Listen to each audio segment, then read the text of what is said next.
এদিকে রাজধানীর বাইরে ধাওয়া পাল্টা ধাওয়ার মধ্য দিয়ে চলছে সকাল সন্ধ্যা হরতাল। নারায়ণগঞ্জে ২৫০০ বিএনপির নেতা কর্মীদের সাথে পুলিশের সংঘর্ষ, টিয়ার গ্যাস ও রাবার বুলেট নিক্ষেপ।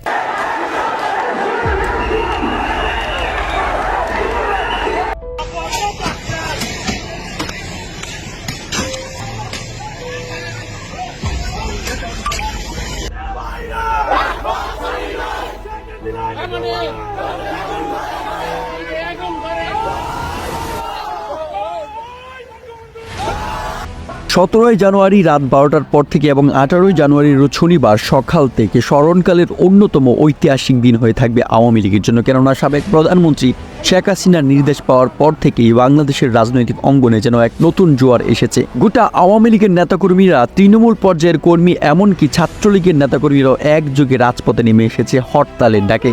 রাজধানীর প্রতিটি রাস্তায় আওয়ামী লীগের বিশাল মিছিল আর স্লোগানে মুখরিত। ঢাকার বাইরে দেশের বিভিন্ন জেলাতেও চলছে বিশাল বিক্ষোভ। কোথাও হরতাল ভাঙচুর, কোথাও আবার বিএনপি নেতাকর্মীদের সাথে ধাওয়া পাল্টা দেওয়া। ক্যামেরার ফ্রেমে দেখা যায় রাস্তায় থমকে দাঁড়িয়ে থাকা যানবাহন, দোকানপাট বন্ধ, মানুষের আতঙ্কিত চেহারা। আওয়ামী লীগের নেতাকর্মীদের হাতে বিভিন্ন ব্যানার ও ফেন্টুন, শেখ হাসিনার ছবি এবং স্লোগানের প্রতিধ্বনি। আওয়ামী লীগের এমন শক্তিশালী এবং ভয়ঙ্কর রূপ দেখে অনেকে ধারণা করছেন এই হরতাল ও মিছিল তাদের রাজনৈতিক ক্ষমতা পুনঃপ্রতিষ্ঠার সিঁড়ি হতে পারে। রাজধানীর শাহবাগ, পল্টন, গুলিস্তান থেকে শুরু করে দেশের প্রত্যন্ত অঞ্চলেও আওয়ামী লীগের শক্তিশালী এই প্রদর্শনের এই দৃশ্য যেন একটি ঐতিহাসিক মুহূর্ত। বিশ্লেষকরা মনে করছেন শেখ হাসিনার এই কৌশল বাংলাদেশের আগামী দিনের রাজনীতিতে গভীর প্রভাব ফেলবে।